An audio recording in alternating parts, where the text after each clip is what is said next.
So I came across a post earlier today that asked a really interesting question. Have you ever played a game that you loved so much that when it ended, you felt empty inside? And the more I thought about it, the more I realized I actually have experienced that a few times. Not often. In fact, I think it's pretty rare. Most games end and I move on. Maybe I enjoyed them. Maybe I thought they were good. Maybe I recommend them to other people. But every now and then, a game comes along that leaves a completely different kind of impression on you. You finish the credits, you put the controller down, and instead of feeling satisfied, you feel like you've lost something. Not because the ending was bad, or because you wanted more content, but because a part of your daily routine has suddenly disappeared. And I think that's one of the most fascinating things a game can accomplish. Because this feeling isn't really about gameplay. It's not about graphics. It's not even about story, at least not entirely. It is about attachment. It's about spending enough time in a world with a group of characters that they start to feel familiar. Not real, just familiar. The closest comparison I can think of is finishing a television series that you've been watching for months.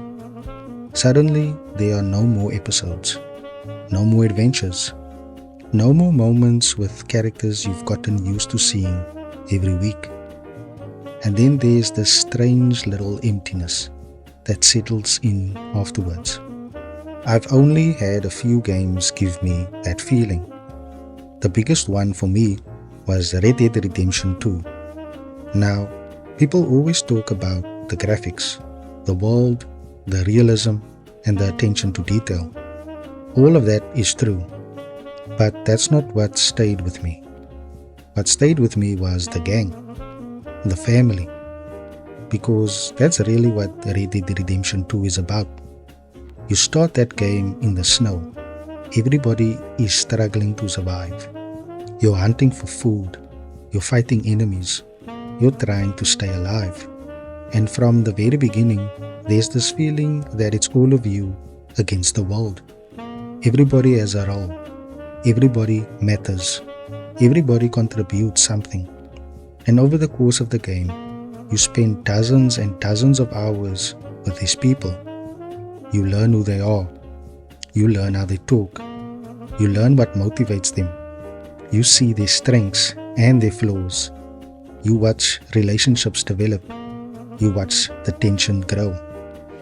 And by the time the story reaches its conclusion, it isn't really the plot that hurts. At least it wasn't for me. What hurts was remembering how things used to be. Before everything started falling apart, before all the chaos, before the cracks began to show. I wasn't missing the ending. I was missing the beginning. I was missing that feeling of everybody being together. And when the game ended, I found myself doing something I've done after a lot of games that impacted me. I started watching clips, shorts, character moments, conversations I hadn't paid attention to the first time, looking at scenes differently now that I knew where everything was heading. And that's when I realized I wasn't actually interested in the lore anymore. I was just missing the people. Which brings me to the second game that gave me this feeling, Persona 5 Royal. Honestly, this one might have hit me even harder. Not because the story is sad, not because something devastating happens, but because Persona feels like a chapter of your life. You spend over 100 hours with these characters, months of real-world time. You go to school, you hang out after class, you plan missions, you eat together, you argue, you celebrate victories, you struggle through failure, and you slowly build a routine. And I think that's what makes Persona 5 so dangerously emotional. The routine becomes normal. At some point, you stop thinking about the fact that you're playing a video game. It just becomes part of your day. You start wondering what the next mission will be, what the next conversation will be, what ridiculous situation the group is going to get themselves into next. And then one day, it's over. That's it. There's no next day, no next mission, no next semester, no next adventure. And I remember finishing that game and feeling genuinely sad. Not because I wanted more gameplay, not because I didn't understand the ending, not because I didn't want to say goodbye. It sounds silly when you're talking about fictional characters, especially anime-inspired characters. But I think anyone who's played Persona understands exactly what I'm talking about. By the end, they feel like friends, and saying goodbye to them feels surprisingly real, which got me thinking, maybe that's exactly the secret behind this feeling. Maybe games leave us empty when they successfully make us care about people, because when I look at the games that gave me this feeling, they all have one thing in common: a strong cast, not necessarily the best gameplay or the biggest budget or the best graphics, but characters that feel alive. Characters whose voices you recognize instantly. Characters whose reactions you can predict. And characters who you can genuinely spend time with. I think after enough hours, something interesting happens. You develop a relationship with them. Not a real relationship, obviously, but a connection. You become invested. You care about what happens next. And when the story finally ends, that connection gets cut off. That's why it feels empty. Because you're not losing gameplay, you're losing companionship.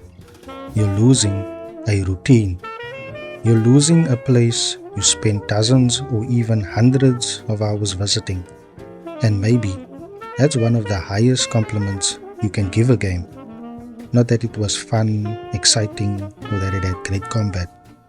But when it ended, you genuinely missed it. I've played better games than Red Dead Redemption 2. I've played games with more satisfying gameplay loops than Persona 5. But very few games have ever left me sitting there after the credits thinking, damn, I don't know what to do now.